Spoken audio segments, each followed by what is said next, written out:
Napoleon Hill 喺25歲嘅時候，仲係個窮記者，佢就寫低咗一句：我會成為巨富。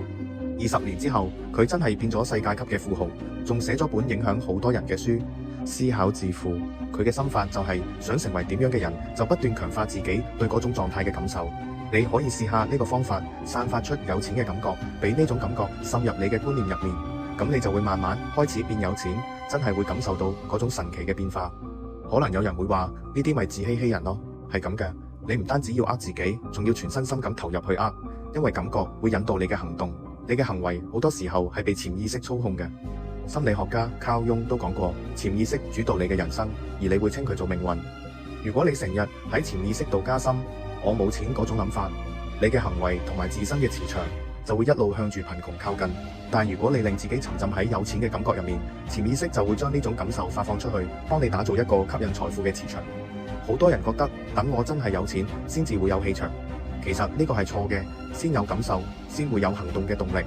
呢個就係心理學所講嘅自我實現預言。當你反覆體驗並且真心相信某種身份，潛意識就會驅動你嘅行為，令你逐步向嗰個方向調整。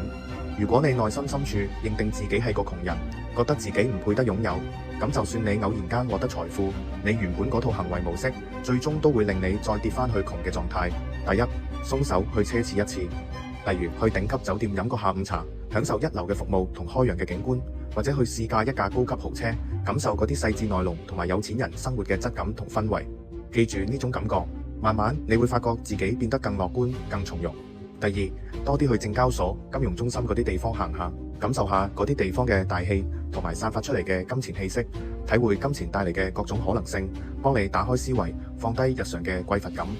第三，唔好為花錢而愧疚，無論係買衫、買鞋呢啲實用嘢，定係買花、買食物呢啲帶來情緒價值嘅嘢，唔好斤斤計較，唔好唔捨得，要同自己講多謝金錢帶俾我美好嘅體驗，培養自己嘅配得感，清楚同自己講我本來就應該擁有呢啲嘢。第四，有意識咁建立富人心態，入到高檔場所時抬頭挺胸，記住你唔係嚟開眼界嘅，你係嚟參與嘅。面對靚嘢唔好第一時間諗好貴，而係諗我點樣可以擁有。觀察真正有錢嘅人，學佢哋嘅語氣、行為同思維習慣。第五，強化你對高質生活嘅渴求，每日花5分鐘，合埋眼，想像你同屋企人想要嘅生活細節，住咩樣嘅屋，開咩車，同邊啲人做朋友，去邊度旅行，俾自己一種好渴望，唔係想要，係一定要嘅感覺。當你記住呢種感覺之後，你會發現世界突然開闊咗，冇咁多計較同埋怨氣，唔再咁小氣，同埋減輕咗對錢嘅焦慮。你內心嘅配得感同富足感會慢慢提升，整個人會越嚟越自信，越嚟越從容。